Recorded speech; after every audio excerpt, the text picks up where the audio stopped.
Hello everyone, this is Defense Politics Asia, and this article, this news, I'm not sure if you're aware of this. It was rather big news because Denmark has, the Prime Minister of Denmark says that they have given everything, all the artillery to Ukraine.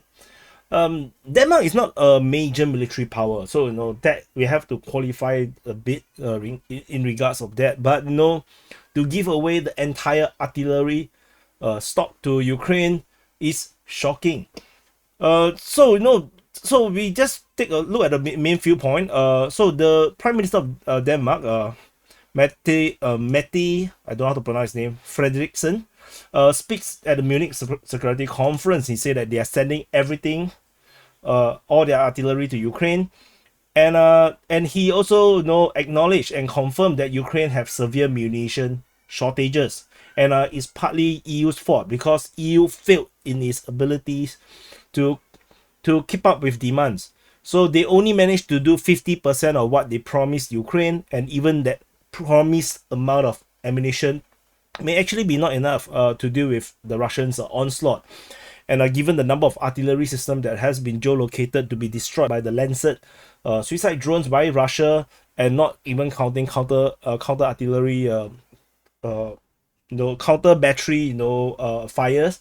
So it's very disturbing, and then they are asking for ammunition now, artillery now. No, then they decided to donate everything. So, and the Prime Minister claims that that there is still ammunition in stock in Europe, and it's not a question about production, not only about production, but she's saying that there is weapons, ammunition, and there is air defense that they do not use right now, and they should deliver to Ukraine. And I think this is a massive, ridiculous contradiction and hypocrisy coming out from Denmark to or Europe in general. Because Ukraine is not a NATO country. This is number one thing. And to put that responsibility and commitment to the defense of Ukraine on the entire alliance of NATO makes zero sense. And on top of that, every country in NATO need to commit to 2% spending on military. And what's the point of committing to 2% when you give away everything that you have? Then that 2% is not going to be enough to supply what NATO needs as a alliance, as a military bloc. So, and then the narrative that is coming out is that Russia, after Ukraine, is going to invade into NATO countries, particularly the Baltics or the Poland. And then my question is, if you give away everything now, and then how are you going to fight later? There is no production or spending in Europe right now, I think, except for Poland, that actually seems to be getting ready for war. No one is actually spending that kind of money to prepare for war. Even the munition production is not enough. The ammunition production or the ammo production, the shell production, it is merely because they need to restock what they have given away and to somewhat give it to Ukraine, and it may not actually be enough for Ukraine. So Ukraine is suffering at the front line because of all these false promises, and Russia, on the other hand, is on a totally opposite trajectory. Not just Russia have extensively expanded their production capability, they are also buying from North Korea and Iran unknown numbers of ammunition and shells, and I'm not sure if they are buying artillery systems. I don't think they need to, but no, they're buying the shells. And North Korea clearly is able to produce a lot of shells. I think Iran mainly is providing in terms of drone supports and technology transfers.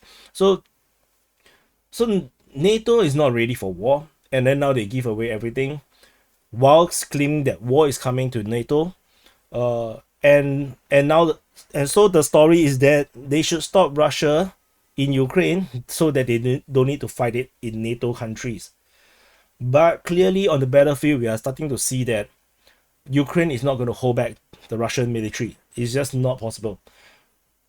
despite last year's Ukraine massive 12th Brigade Wolf of counteroffensive, the attacking down the Zaporizhia line, it did not even get to their first objective, which is Tokmak. And then half a year on from the end of the counteroffensive, Ukraine lost a major frontline city, Adivka. So this loss of Adivka negates everything that Ukraine have done. Whatever land that Ukraine have captured in the Zaporizhia region is nothing. It is strategically not that significant as compared to the loss of Adivka. So I'm not sure. I just find this ridiculous, and I think that people of Denmark really need to know and need to talk to your politicians and really discuss among yourself, and perhaps beyond just Denmark, not just beyond just the Danish people, but the rest of Europe. Really decide carefully: is Russia really going to invade Europe? If you guys really believe that Russia is going to be that aggressive, whatever you guys are doing right now is not enough. You guys need to do more. So whatever ammunition production, military acquisition, the military buildup is not there. And if there is the level of military buildup, this story will not have happened. There would be a case where Denmark have to give away the entire artillery fleet and have no replacement. In fact, if you have the production capability, then there will be no point where Denmark will have no artillery systems. And what are the soldiers are going to do? What are the artillery soldiers going to do? They have no artilleries to train on. They're going to be artillery men without artillery. I do not know how that is going to work. So anyway, it's just part rant, part news, part analysis, for you guys to eat the information, swallow it. And I'll see you guys in the next update.